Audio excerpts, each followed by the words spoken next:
एक गांव की औरत जिसके पास ना पैसा, ना कोई जॉब और ना ही कोई सपोर्ट थी। लेकिन आज वही औरत रोज़ाना का 2000 रुपया घर बैठकर कमा रही है। और सबसे हैरानी की बात ये कि ये सब कुछ उसने घर से ही स्टार्ट किया। सच जानना चाहते हैं तो ये वीडियो एंड तक लाजमी देखिएगा। आप भी घर बैठकर कमाई करने का बहुत बड़ा मौका मिस कर देंगी। बिस्मिल्लाहिर्रहमानिर्रहीम, अस्सलाम वालेकुम एवरीवन। कैसे हैं आप सब? आई होप कि आप सब ठीक ठाक होंगे और अपनी लाइफ को अच्छे से एंजॉय करके गुजार रहे होंगे। अल्लाह ताला आप सबको हमेशा खुशबाश और हंसते मुस्कुराते हुए रखे, आमीन सुमा आमीन। मसला ये नहीं कि हम कुछ कर नहीं सकते, मसला ये है कि हमें कुछ बताया नहीं जाता, हमें सही डायरेक्शन नहीं मिलती कि हम कहाँ से स्टार्ट करें। आज मैं आपको ऐसे 2 बिज़नेस बताऊंगी जो हर गांव की औरत बहुत आसानी से घर से स्टार्ट कर सकती हैं।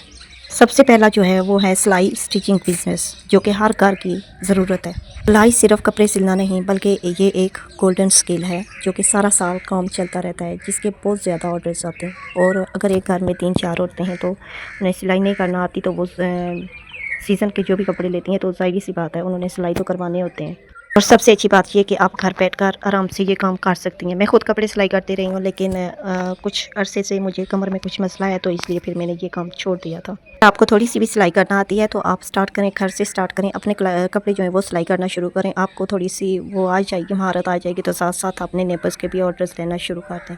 आजकल तो सिंपल सूट की सिलाई जो है वो 500 से स्टार्ट होकर 1000 तक जाती है। और अगर एक दिन के 2 सूट सिलाई हो जाएं तो आप खुद सोचें कि डेली की आप कितनी अर्निंग कर सकती हैं। और ईद और शादी के सीज़न में तो ऑर्डर्स जो होते हैं वो डबल हो जाते हैं और इनकम जो होती है वो भी 2 से 3 गुना ज़्यादा बढ़ जाती है। और एक और बिज़नेस जिसके बारे में मैंने बताना है वो है दूध, मक्खन और देसी घी का बिज़नेस, जो कि गांव की औरतें घर से बहुत आसानी से शुरू कर सकती हैं। जो चीज़ें आपके घर में ऑलरेडी मौजूद हैं वहीं आपकी कमाई का ज़रिया बन सकती हैं। अगर आपके घर में एक गाय या एक भैंस भी है तो आप घर से ताज़ा और फ्रेश दूध बेचें, मक्खन बनाकर बेचें या देसी घी का तैयार करके बेचें। और बहुत कमाई और आमदन वाला ये बिज़नेस है और गांव में ज़्यादातर यही कामयाब बिज़नेस है। हमारे गांव में पता होता है कि हमें किसके घर भैंस है और किसके घर से खालिस और फ्रेश दूध मिल सकता है, तो ज़्यादा से ज़्यादा लोग वहीं पे रुजू करते हैं। गांव का फ्रेश दूध जो होता है ना वो शहर वालों के लिए सोने के बराबर होता है। रोज़ का कैश मिलता है और कोई इन्वेस्टमेंट भी नहीं जाती। और मक्खन बनाकर और देसी घी जो है वो बनाकर आप सेल करें। व्हाट्सएप पर रोज़ाना अपने कॉन्टैक्ट में जो आपके कॉन्टैक्ट होते हैं उनमें आप रोज़ाना स्टेटस लगाएं कि प्योर देसी घी अवेलेबल है, तो आप देखेंगे कि वहीं से आपके कस्टमर जो हैं वो आना शुरू हो जाते हैं। हम में से कमज़ोर कोई भी नहीं होता, बस एक आइडिया होना चाहिए बिज़नेस स्टार्ट करने का कि कैसे कोई बिज़नेस हम स्टार्ट कर सकते हैं। और गांव में तो खुली जगह होती है, खुले घर होते हैं, तो वहाँ पे हम लोग मुर्गियाँ भी आसानी से रख सकते हैं और देसी अंडे जो हैं वो भी सेल कर सकती हैं। और छोटे छोटे जैसे हमने 3 बकरे रखे हुए हैं, छोटे 2 छोटे हैं, एक बड़ा है। एक बड़ा तो अभी कुर्बानी पे जो है वो बिक जाएगा और 2 छोटे छोटे जो हैं वो भी हमने बिल्कुल छोटे छोटे थे तब लिए थे और माशाल्लाह अभी वो काफ़ी बड़े हो गए हैं। बिल्कुल ही बेकार बैठने से बेहतर होता है कुछ ना कुछ कर लिया जाए।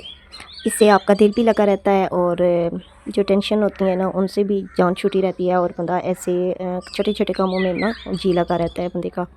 अगर आपने भी अपनी ज़िंदगी बदलनी है तो आज ही डिसाइड करें कि आपने कौन सा बिज़नेस जो है वो स्टार्ट करना है, सिलाई का या दूध, मक्खन और देसी घी का। ये बहुत आमदन वाले जो हैं वो बिज़नेस हैं। वीडियो तो मेरी आप लोग देख लेते हैं लेकिन लाइक करने की ज़हमत भी नहीं करते और ना ही सब्सक्राइब और ना ही कमेंट। प्लीज़ अगर वीडियोस देखते हैं तो अच्छी अगर लगती हैं थोड़ी सी भी तो एक छोटा सा कमेंट कर दिया करें और लाइक किए बगैर नहीं जाया करें, सब्सक्राइब करना भी नहीं भूला करें। आप लोगों की सपोर्ट से ये अकाउंट ग्रो करेगा। एंड करती हूँ वीडियो का और आप मेरी मानो की छोटी छोटी शरारतें वो एंड तक देखते रहिएगा। अपना और अपने प्यारों का बहुत सारा ख्याल रखिएगा, दुआ में ज़रूर याद रखा करें। अल्लाह हाफिज़ एंड टेक केयर।